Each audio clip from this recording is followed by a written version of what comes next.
Oh my god. Kojo is now a villain. LOL, no. That's not what happened, let's start again. It's a cold afternoon with Zola and Kojo enjoying some peaceful moment at the Obudu waterfall, both smiling and exchanging deep eye contact that could devour a dinosaur.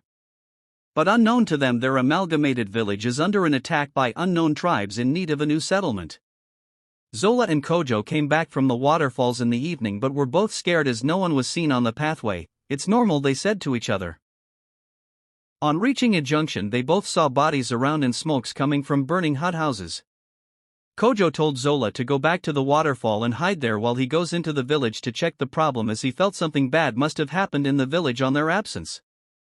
Zola held Kojo back in tears while Kojo reassured her that he would be safe. Zola walked back in tears as Kojo walked into the village shocked and terrified. Kojo was suddenly surrounded by armed warriors unexpectedly to him. A net was thrown on him and he was captured in split seconds.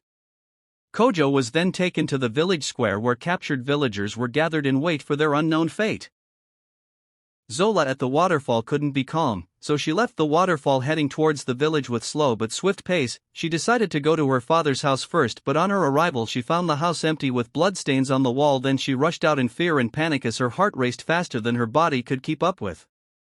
Kojo and other villagers were tied up at the village square while the leader of the armed tribe walked towards them. He snapped his fingers and 4 men brought the carved mahogany made by Kojo as a gift to Zola's father. Immediately the leader showed his villain angry face, questioning who made the staff. The villagers were quiet, then he threatened to kill them all until the carver is found. Immediately Kojo stood up and signified himself as the carver, for he knew those threats were not futile. Kojo was brought forward to the leader, who was furious. He questioned Kojo as to the reason why he and his warriors couldn't hold the staff. Kojo said the staff was an ordinary mahogany tree and the leader laughed hysterically. He ordered one of his warriors to pick up the staff and a force threw him away into a hothouse. Kojo and the chained villagers sitting on the floor were puzzled and mouths open in shock about what happened. The leader ordered Kojo to pick the staff since he said it was ordinary, but Kojo, now scared with what he saw, refused. Suddenly Zola came out of her hiding, begging the leader to spare her husband with tears. The leader minced quietly to himself, her body na meat pie. Zola was immediately seized and the leader gave an order to his warriors to slay Zola if Kojo refused to pick up the staff. Kojo immediately agreed to pick up the staff to save his wife's life as she cried painfully.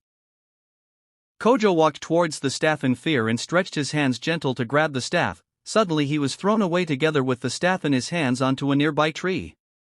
The leader and all the warriors laughed at Kojo while Zola cried loudly.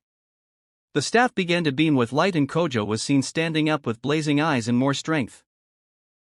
Fear could be seen in the eyes of the leader of the raging unknown tribe, and the villagers were all puzzled, but Zola was now hopeful and a smile setting in on her face.